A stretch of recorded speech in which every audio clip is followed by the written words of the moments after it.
Hello everyone! Welcome sa ating channel guys. So ito may nag-sponsor po ng ating magugulay. Ayan. May nagbigay po ng talong. Ito po ay sariling ani galing Cavite. So ito po ay marami. Ayan. Ito na lang natira dahil pinamigay ko rin sa kapitbahay yung iba. Dahil di naman natin kayang i-consume. Masisira lang. So ito lang po ang itinara ko sa akin. So magtutorta ako ngayon ng ilang piraso lang. Kung kaya din lang namin ubusin. Ayan. Siguro mga ito lang. 3 piraso lang. Madami na kasi yan. Dagdagan ko pa ng isa siguro. Ayan. 4 na piraso. So, idedirekta ko na siya guys. Di ko na siya pakukuluan or iihawin. Babalatan ko lang siya tapos hihiwain ko ng maliliit. So, ayan. Babalatan ko po siya isa-isa. Para din na ako mag-ihaw. O kaya pakulo.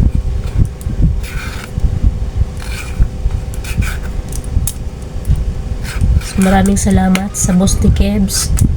Doon po ito galing. Sa boss po ng anak ko. Nag-ani po sila sa kanilang ginaniman. Yan, madaming dala. Nabigyan tayo. Pati yung kapitbahay natin. Nabigyan ko rin. Meron pa nga po upo. Marami siyang dala. May mga mangga, suha. So, ganito lang po siya. Tapos, hihiwain ko siya ng maliliit. So, nakugasan ko naman na ito.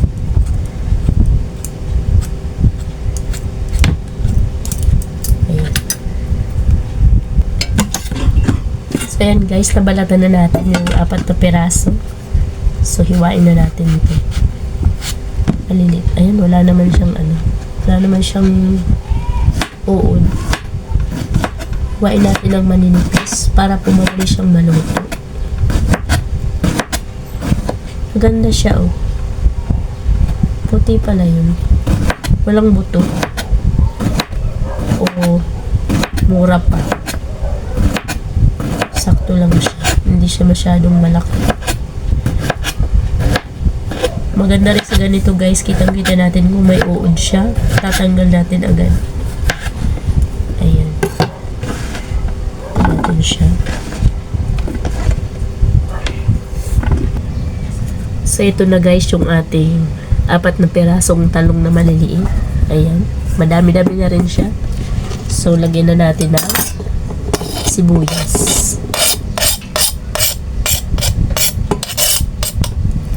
Timplahan natin ng kaunting asin. Ayan. Seasoning. At saka paminta. Wala pa akong powder. Crack na lang. Pwede naman na to. Ayan. Tapos lagyan na po natin ng itlog.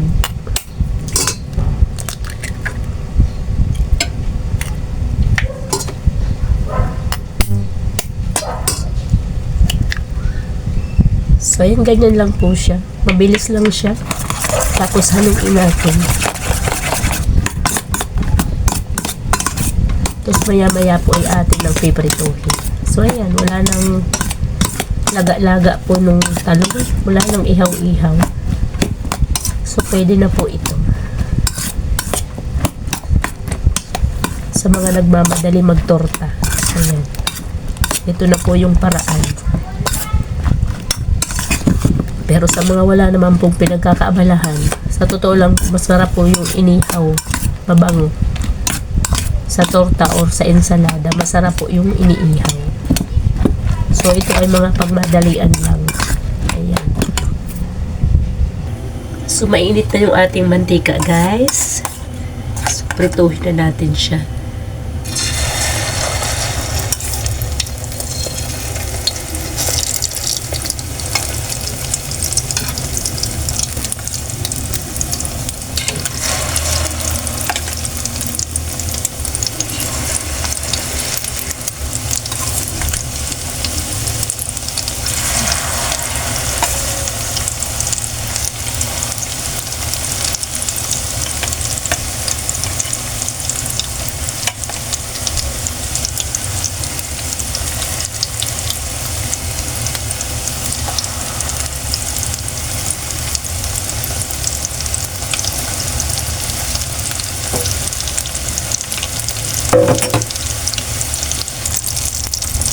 Tari na natin guys. Dahil brown na siya.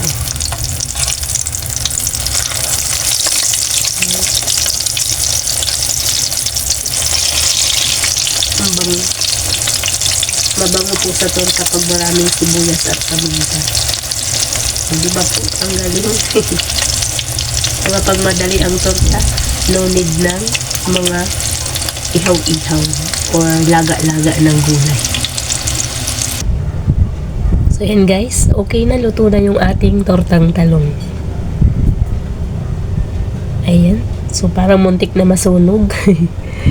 Pero gusto ko po sa torta yung ganito. Yung medyo tostado yung pagkakaprito. So hanggang dito na lang po ulit. Maraming salamat. Bye-bye po.